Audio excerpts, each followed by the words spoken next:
Nesta noite, não posso deixar de vos indicar como modelo um jovem da vossa cidade, o beato Pier Giorgio Frassati. A sua existência foi inteiramente envolvida pela graça e pelo amor de Deus, e foi consumida com serenidade e alegria no serviço apaixonado a Cristo e aos irmãos. Jovem como nós, viveu com grande dedicação a sua formação cristã e deu o seu testemunho de fé simples e eficaz. Um jovem fascinado pela beleza do Evangelho das Bem-aventuranças, que experimentou toda a alegria de ser amigo de Cristo, de o seguir, de se sentir de forma viva parte da Igreja. Prezados jovens, tendo a coragem de escolher aquilo que é essencial na vida, viver e não simplesmente ir vivendo, repetia o beato Pier Giorgio Frassati. Como ele, descobri que vale a pena comprometer-se por Deus e com Deus, responder à sua chamada nas escolhas fundamentais e nas opções cotidianas, mesmo quando custa. Evangelho de Nosso Senhor Jesus Cristo, segundo São Marcos. Naquele tempo, os discípulos de João e os fariseus guardavam o jejum. Vieram perguntar a Jesus: por que motivo jejuam os discípulos de João e os fariseus e os teus discípulos não jejuam? Respondeu-lhes Jesus: podem os companheiros do noivo jejuar enquanto o noivo está com eles? Enquanto têm o noivo consigo, não podem jejuar. Dias virão em que o noivo lhes será tirado. Nesses dias jejuarão. Ninguém põe remendo novo em vestido velho, porque o remendo novo arranca parte do velho e o rasgão fica maior. E ninguém deita vinho novo em odres velhos, porque o vinho acaba por romper os odres e perdem-se o vinho e os odres. Para vinho novo, odres novos. Palavra da salvação.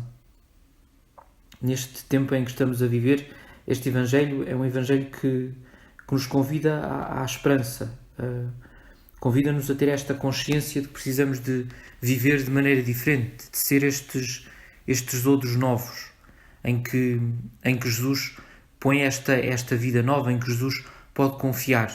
Nós, como cristãos, somos desafiados a ter esta esperança. E a esperança, como nos ensina a Sagrada Escritura, não nos engana. A esperança não nos engana.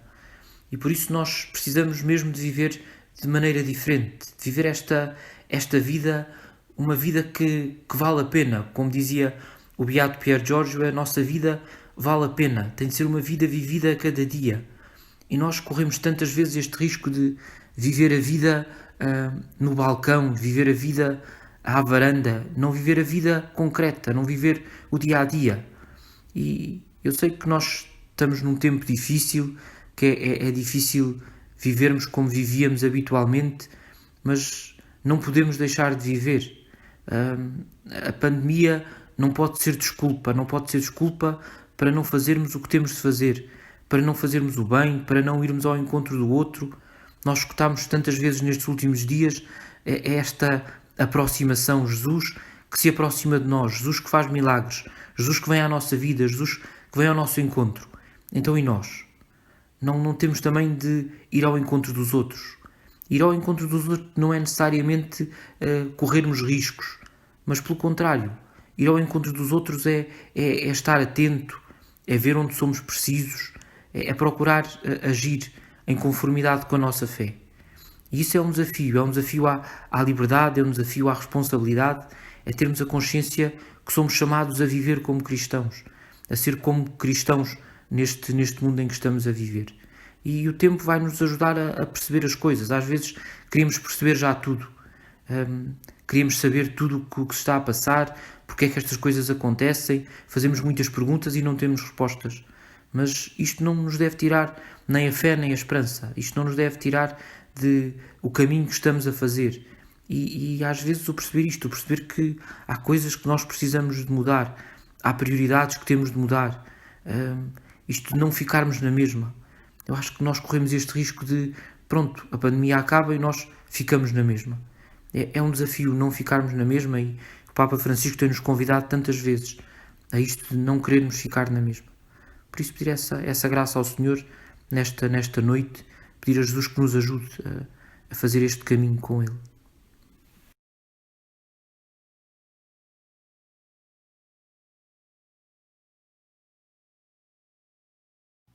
Queridos equipistas, como ouvimos no início desta noite de oração, tendo a coragem de escolher aquilo que é essencial na vida, viver e não simplesmente ir vivendo. foquemos nisto a nossa atenção.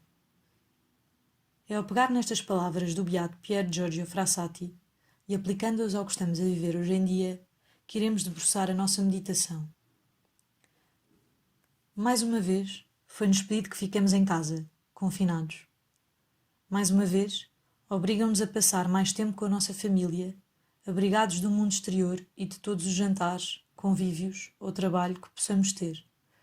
Ora, como jovens que somos, parece-nos sempre que a liberdade com que antes contávamos nos foi tirada e foi substituída por mais um mês em que temos de parar e descobrir novos talentos que não sabíamos que tínhamos. É isso mesmo que nos vem ensinar este beato. O poder de conseguir, em todas as áreas da sua existência enquanto jovem, expressar os seus talentos e a sua fé, por mais complicado que seja.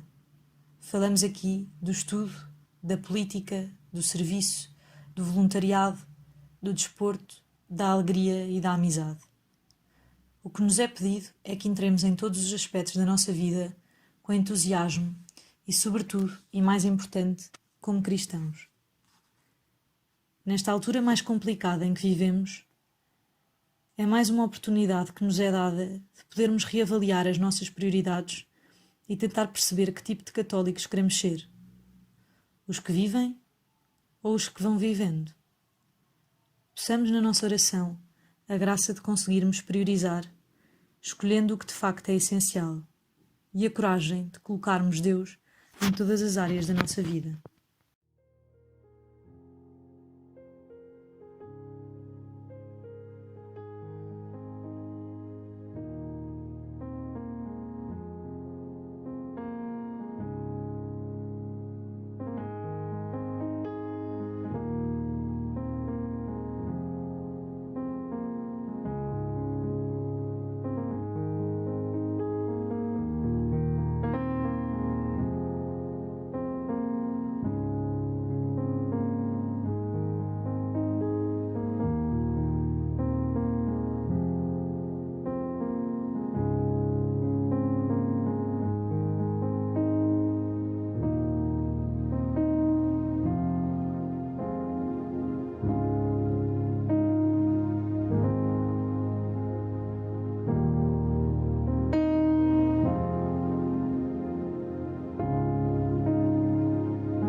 É a altura, como foi dito, de perceber como é que temos vivido a juventude.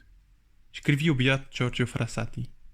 Nós, que por graça de Deus somos católicos, não devemos gastar os anos mais belos da nossa vida como desgraçadamente fazem tantos jovens infelizes, que se preocupam em gozar os bens terrenos e não produzem nada de bom, mas fazem apenas frutificar a imoralidade da nossa sociedade moderna. É uma mensagem de um santo novo para pessoas novas. Fomos criados com um desejo de glória. Fomos criados com um enorme desejo de felicidade. E esse desejo só pode ser saciado por Cristo, pela sua pessoa, comendo a sua carne e o seu sangue, recebendo em nós a própria vida de Jesus. Fomos criados para a glória do céu, para lá no fim cantarmos louvores por toda a eternidade, contemplando Deus face a face. Será que a minha vida tem sido vivida para esta verdadeira glória? Ou tem sido vivida para momentos de atenção, que passam ganhos à custa de coisas que, feitas à luz do dia, nos envergonhariam? Revesti-vos da armadura de Deus, diz-nos São Paulo. Quem dentre vós, querendo construir uma torre, não se senta primeiro para calcular a despesa e ver se tem com que a concluir? Pergunta-nos o Evangelho de São Lucas. Precisamos de uma armadura que nos dê a vitória. Esta é a altura de parar e perceber como é que tenho lutado, que armas tenho usado. É possível ganhar? O que tenho feito para tentar ser feliz? Sigo o que Jesus me dá, isto é, uma vida de sacrifício? Uma vida que, com a companhia de amigos, procura fazer o bem e nisso encontrar felicidade? Uma vida que procura curar os sofrimentos dos que nos rodeiam? Uma vida casta? Uma vida com oração? Uma vida na obediência aos pais? Estas são as armas que Cristo nos dá, que se resumem a uma, a sua própria vida. Penso agora nas coisas que tenho feito, das quais me envergonharia. O que espero para as entregar a Cristo na confissão. A ninguém dá aquilo que não tem. Também nós não conseguiremos oferecer a vida de Jesus se antes não a tivermos recebido.